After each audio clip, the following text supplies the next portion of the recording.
I'm State Senator Tony Hwang, and April is recognized as National Distracted Driving Awareness Month in the United States. This month is dedicated to raising awareness about the dangers of distracted driving and promoting safer driving habits. Distracted driving has become a leading cause of car crashes in the United States.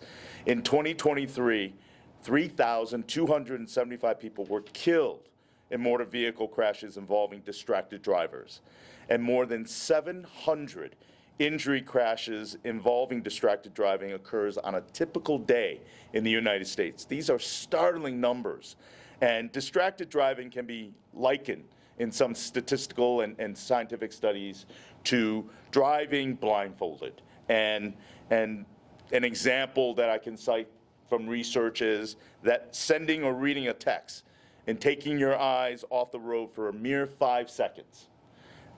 At 55 miles an hour, that is like driving the entire length of a football field with your eyes closed. They've said quite a bit that distracted driving is equivalent to driving blindfolded. And we always think about texting and phone calls, but there are other examples of distracted driving. Texting and talking is one. Eating and drinking, as well as applying makeup and shaving, as well as reading a newspaper or books. It's truly amazing, but we've seen it. And watching a video.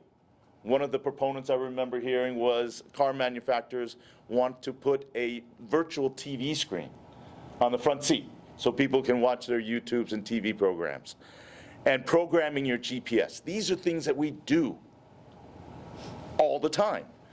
And we all know that texting and driving is dangerous, but yet many of us still do it. We like to think that we can multitask. I think we all do. But a 2022 survey shows that 12.5% of the respondents admit to being unable to do it very, very well. The danger of texting while driving is widely recognized by drivers. In fact, with 96% of those surveyed by AAA believing that it poses a great threat to their safety. But despite that survey and that percentage and safety risk, 39% of those drivers admitted that in the month prior, they had read a text or email while driving, while another 29% admitted to typing while they're driving. Which segues to one of our participants in this program from AAA of Northeast to be able to articulate further the data points and also the real startling data that translates into danger on our roads. I welcome Lauren Fabrizi from AAA Northeast. Thank you. Good morning, everyone. I'm Lauren Fabrizi, spokesperson for AAA Northeast. First and foremost, thank you to Senator Hwang for organizing today's event and to Connecticut State Police for hosting us here at the Troop G Barracks. It was incredibly important for us to come together this Distracted Driving Awareness Month to highlight the staggering number of traffic deaths caused by distracted driving, both nationwide and here in Connecticut, in hopes that drivers will put the phone away and save lives. More than 3,000 people were killed and nearly 325,000 people were injured in U.S. traffic crashes involving a distracted driver in 2023, according to newly released data from the National Highway Traffic Safety Administration. While the number of fatalities was close to what we saw in 2022, the number of those injured unfortunately went up by 12%. So this shows us that the consequences of distracted driving continue to impact the lives of far too many people. In Connecticut, from 2020 to 2024, there were more than 26,000 crashes involving a distracted driver, with over 5,000 crashes last year alone, according to the Connecticut Crash Data Repository. During that 5-year period, around 7,800 distracted driving crashes resulted in injuries, and nearly 50 were fatal. As you heard from the senator, research from our AAA Foundation for Traffic Safety shows that while most drivers understand how risky distracted driving is, many still engage in cell phone use.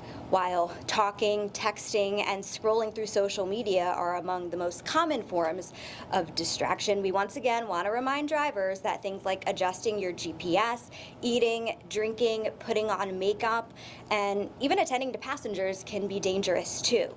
As the weather starts to warm up, it is imperative to stay alert as more pedestrians, bicyclists, and motorcycle riders will be on the road.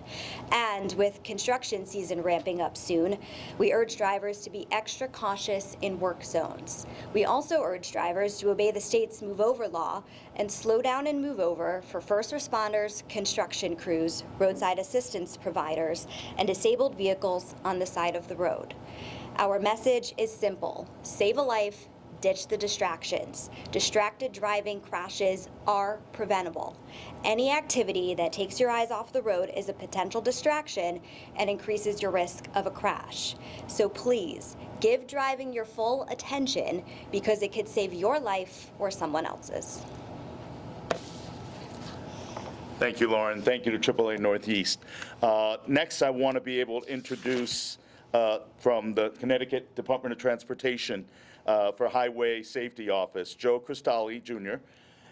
Joe is part of a collaborative legislative effort to ensure roadway safety, and I want to commend Commissioner Jared Euclid for his leadership and his tremendous vision in raising awareness. I think we talk quite a bit as a legislative body to ensure that we want to ensure safety vis-a-vis Vision Zero on our roadways.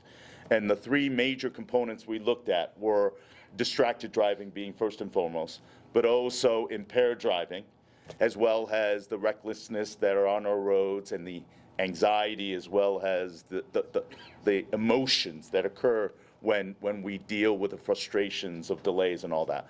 But when we talk about distracted driving, as I mentioned before, it's equivalent to being blindfolded for that period of time, but it's also equivalent in my mind to being drunken driving. And I think we have adopted a cultural adaptation and change and awareness that drunken driving is not acceptable, although it's still a scourge on the road. I think we're trying to raise the awareness on distracted driving as being part of that scourge on our roadway safety as well. So welcome, Joe. Please share with some of the ideas and focus in regards to DOT's initiative to ensure safety on our roads. Thank you, Senator. Good morning. I'm Joe Cristalli from the Connecticut DOT Highway Safety Office. I'm the Assistant Director there. We're here today to call attention to distracted driving, a public safety issue that's become a preventable crisis on our roads. We've seen distracted driving, maybe even our way here today, texting, scrolling through social media, switching playlists or podcasts. They're putting everyone at risk by ignoring the road. Every day we are seeing how distractions cause crashes, injuries, and fatalities in Connecticut and across the country.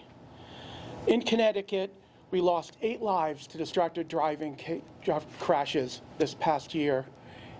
But those are only the cases that we know about. A lot of distracted driving goes unreported because a lot of it's self-reported. So there are more than that that we can account for. This is completely unacceptable, and we need to do more to raise awareness about this crisis and hold distracted drivers accountable. Through the month, in partnership with local and state police and federal partners, we are ramping up efforts to educate the public and enforce distracted driving laws across the state. On TV and YouTube, you may have already seen our new Distracted Driving is a Beast commercial, where a driver's phone grows tentacles like extensions that obstructs her attention when she checks a text while driving.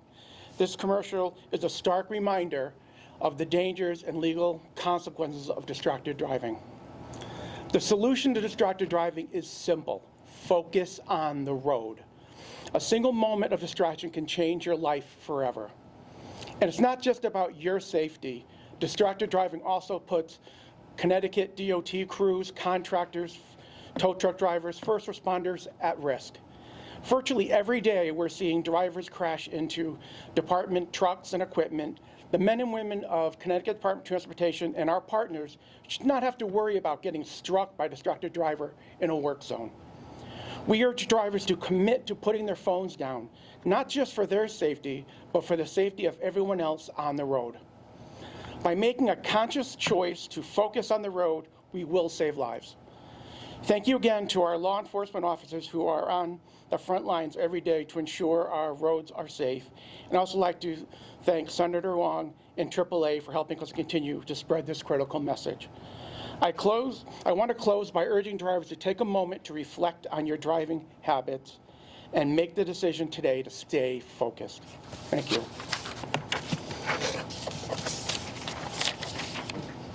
Thank you, Joe, and thank you to the DOT for kicking off this month by an awareness program through our roadways and signage as well. Let me begin, because I think you mentioned a key word, the working relationship and collaboration with law enforcement. They are our eyes and ears and enforcement on our road.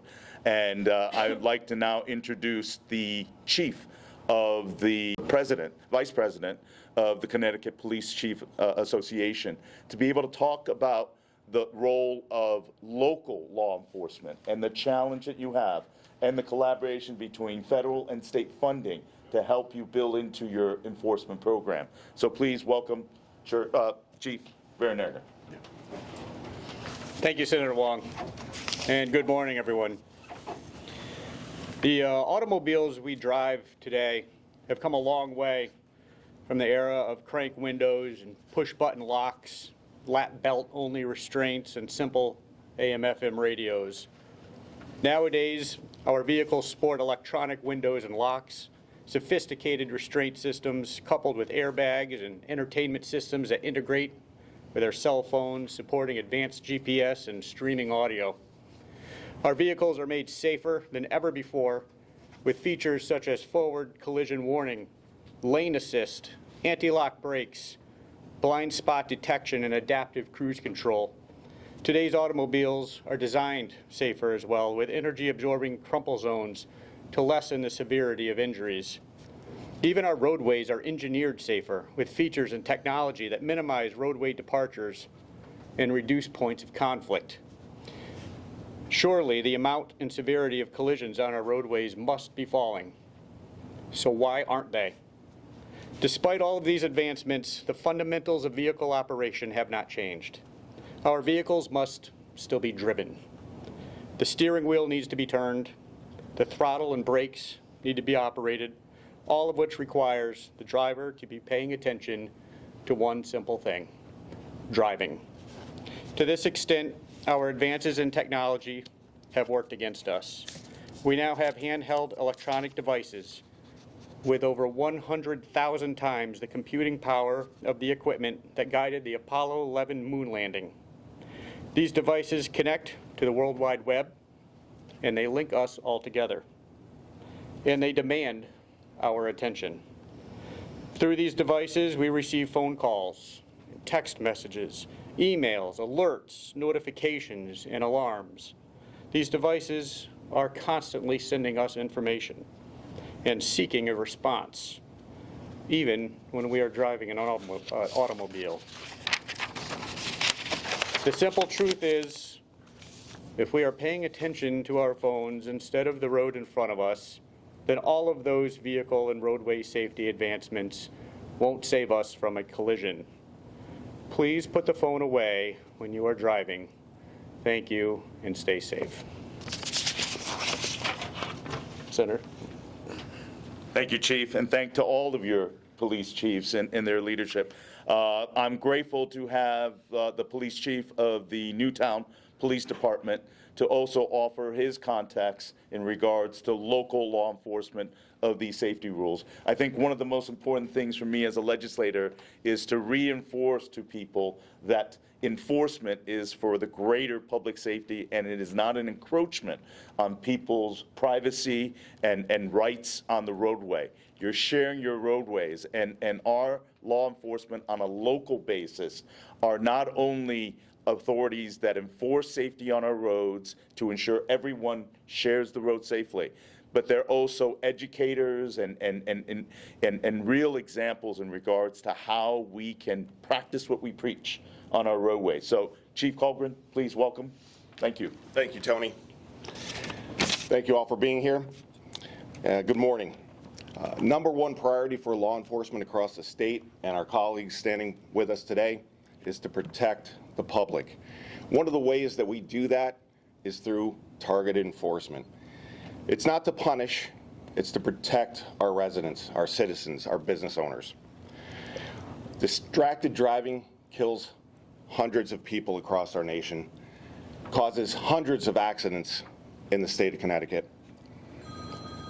We ask you one simple thing. Please put down the phone and focus on driving safety. Thank you. Thank you, Chief. Thank you to your men and women for your great work. We talked a lot about local enforcement, but as we began this press conference informally, I want to ask State Trooper to be able to offer some of your points. She has been a great advocate, and I remember the last time Officer Bernelia was going to do a distracted driving or safety on our roadways. She was unfortunately called away to a multi-vehicle accident on our highways and could not participate. So we're grateful for Officer Bernelia to be here, and I want to thank Troop G and its officers and leadership for hosting us today. Thank you for all your work in ensuring roadway safety. But can you elaborate, Officer Bernelia, to be able to share the challenges of enforcing our highways and the wide range of area that you have to cover? And I'll offer this as an editorial comment for me as I begin this. We need to hire more law enforcement officials to be able to enforce the laws that we have on our roadways. So with that, I introduce you, Officer Bernelia. Thank you. First and foremost, I want to say thank you to the Senator for allowing the Connecticut State Police to participate in this event.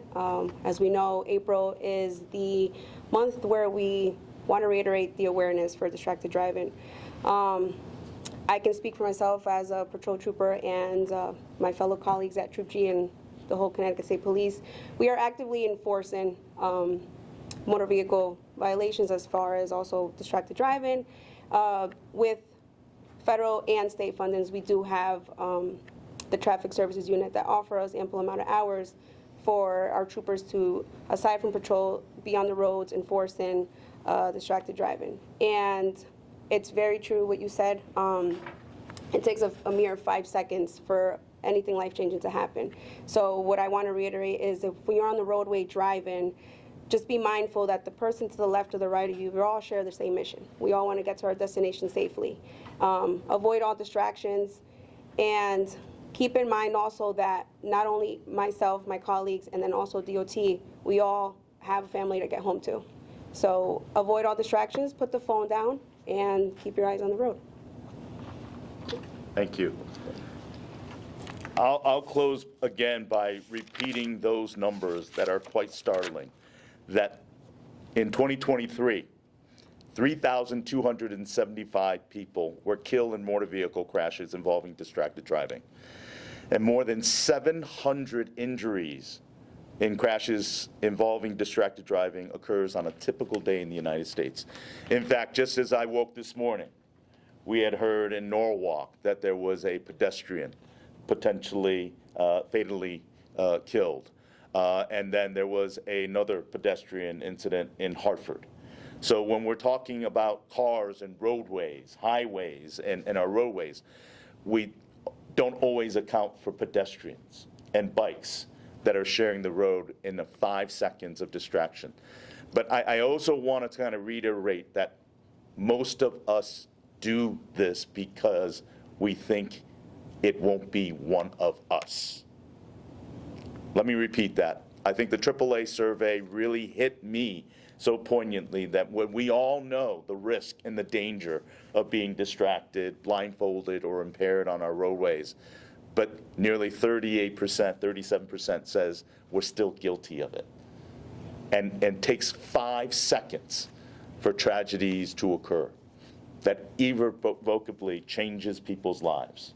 So for me, I will continue to always raise awareness and support education and prevention of distracted driving, and to remind myself every time that we need to continue to educate and raise awareness. None of us are immune from the idea that 5 seconds is okay for us to answer that text. 5 seconds is okay for us to take a peek at what that screen is saying. It's too dangerous. What is the phrase? Ditch the phone? Ditch the distractions. So thank you all for being here and covering it. I want to thank our law enforcement, our DOT partners, and our partners in raising this awareness. So thank you all for being here. We're happy to take questions from all of these officials here to be able to address any of the concerns you have. Joe, can you elaborate a little bit more? I'll be the first reporter question. Can you elaborate a little bit more about some of the distracted driving programs that the CTDOT has initiated for the month of April? Sure. And we'll take some questions from people if you like. So we have enforcement grants to both state and local police right now. We have a high school program where we go to 80 high schools a year to talk about the dangers of distracted driving. We have a AAA program. We are working with the regional COGs on different programs. Our media buy we're doing right now is Every Distraction is a Beast, Don't Be Its Next Victim. That is out now. You'll see that on billboards, social media, and on TV and YouTube and everywhere else. That's holding up for you. Joe, while you're up there, there's a bill that's going for the legislature today that would require the DOT to designate 3, highway safety corridors where the fines would be doubled in those areas. I know Garrett testified for this bill earlier. What corridors do you guys really see the worst problems in, and talk about why you think stepped up fines would help? This is really something the commissioner would normally address, but we do know 95 and 91 are some of the worst areas for crashes right now for the department. We actually had a crash in Rocky Hill this morning. Coming up, I got a notice on that. Mario, contact the desk. Mario, contact the And desk. John, I can offer that as the ranking on transportation. It is the same corridors you suspect. 91, 95, and 84 are the major corridors that, particularly on 91, 95, it has been cited as one of the busiest roadways in America. And if I may, following up on that same is, we talked earlier, I'd love to be able to have Officer Bernelia talk about the incredible challenges our state trooper has to cover such a wide width of area that is one of the busiest roadways in America. And as I said on an editorial note from me, I believe that we need to hire more of our law enforcement to be able to enforce the laws that we put into place, because the range of area that they are covering is stunning. So if I may follow up on that, to have Officer Bernelia talk about the range that they have to cover and the remarkable challenges that our state troopers have in protecting some of the busiest and most dangerous roadways in America. Absolutely. As some of us know, Troop G is one of the busiest troops, so we do cover mainly highway, and being so also we have very heavy congestion down here, and there's only so many of us that are on the roadway. We do cover maybe about 10 to 11 exits. So with that being said, with the help of our local PDs is how we're able to, tackle down whether it be accidents or traffic stops or anything. So it goes hand in hand when we work along with our local PDs. And like I said, I mean, we're working daily to work and eliminate all the accidents and fatalities that happen on the roadway daily. So. But if you may add, some of the points that struck me was Troop G indeed is one of the busiest troops in the state of Connecticut. But talk about your coverage area for the number of officers that you have, that you cover from the Greenwich border to virtually New Haven coastline, East coastline, and as far north to 84 to the Danbury area. Can you elaborate a little bit more? This is public information, but nevertheless, I think people need to fully appreciate the unique and daunting challenge that your men and women have. Absolutely. As far as I know, when I go on patrol, we have approximately about 9. If we have an extra trooper on road, it will be 10 of us covering the roadway, which is when we will split. For example, the Merritt Parkway will have 3 troopers actively patrolling that area. As far as 95, I patrol usually from New York line to whether it's Darien, from Darien to Westport, and then moving up north. So, as I said, there's only so many of us on the roadway, which also we ask people if you're willing to take on to the position and wear this uniform and hold this badge up to high standards. We encourage people to apply because we do need more people to work with us along on the roadway. But as of right now, we're doing the best we can to cover as much as we can with the highway and the area that we're assigned to. Thank you, Officer Belinia. If I can ask our local law enforcement both to come up to be able to elaborate how you partner with the state police, but also, I think two-part of the question for me, sorry to be the reporter here, but to talk about the collaboration with state troop and interstate highways, but also the role that you have on local streets, the high incident roads and the challenge that you have. But also the third question for me to answer from both of you is the constant education that you have. CTDOT brought up the point of some of the high school programs, but as law enforcement, as being an omnipresent in our community, can you talk and share from a local police leadership standpoint your education and awareness through your officers to the broader community, through your enforcement actions, but also education? Sure. Maybe both of you. Sure, Senator. So I'll start with the education aspect of distracted driving, and we focus a lot in our high schools, utilizing our school resource officers and community liaison officers across the state to assist in sending the message to our newest drivers the importance of staying focused on the roads. Secondly, I want to speak to how we actually do distracted driving enforcement across the state utilizing the grant funds provided by the Highway Safety Office at the Department of Transportation. What we do is we put teams of officers out on the road who are hired specifically with that grant funding to enforce our distracted driving laws in the state of Connecticut. These teams consist of a spotter and an actual enforcement officers. The spotter is often dressed down in either in an unmarked car or standing on the side of the road inconspicuously, whose primary job is simply to spot a driver who is distracted by a handheld device or some other means of distraction, such as putting on makeup or shaving, etc., and obviously not paying attention to the roadway. They radio ahead to the enforcement officers the make and model and license plate of the vehicle that they've spotted, and that vehicle is pulled over down the road, and enforcement action is issued. So as you're driving down the road, you would have no idea that you have been spotted with a device in your hand or another distraction, and you'd be pulled over down the road. So that's the way actual distracted driving is carried out. Chief? Thank you, Chief. Newtown is one of many agencies across the state also participating in the highway grant funding for distracted driving. We too send officers out on targeted patrols, and again, it's not to punish, but it's to protect our residents. Newtown is a unique community. 60 square miles were traversed by Interstate 84, Route 25, Route 34. Those roadways have vehicle counts on a daily average from 16 to 18,000 vehicles per day. High traffic area. Many people are driving distracted. We're going to be out there. We're educating our public through our social media platforms, Facebook, X, Instagram. Our SROs are in the schools as well, educating our students, and look forward to working with our law enforcement partners to collaborate and make our roadways safer. Thank you. Thank you, Chief.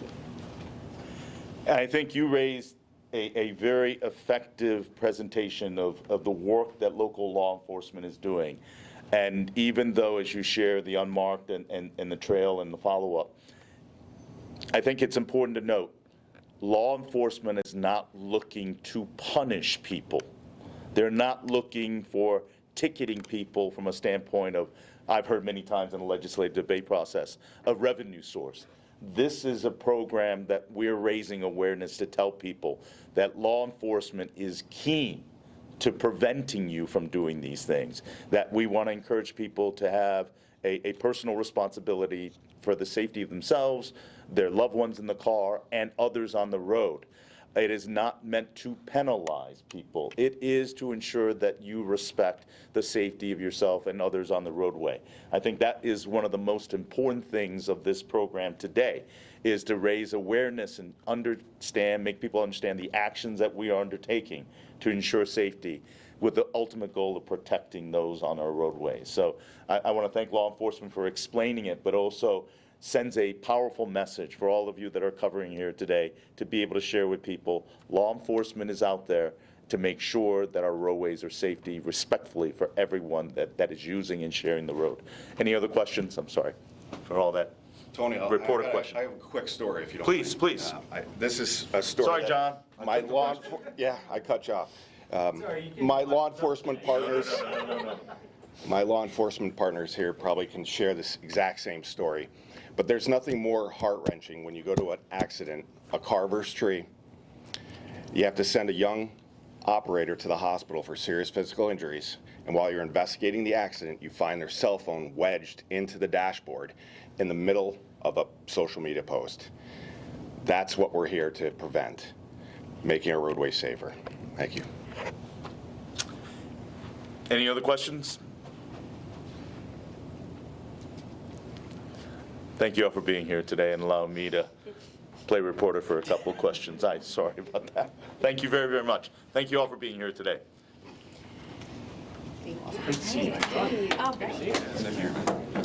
Ellie. Yes. My team here. Thank you for being here.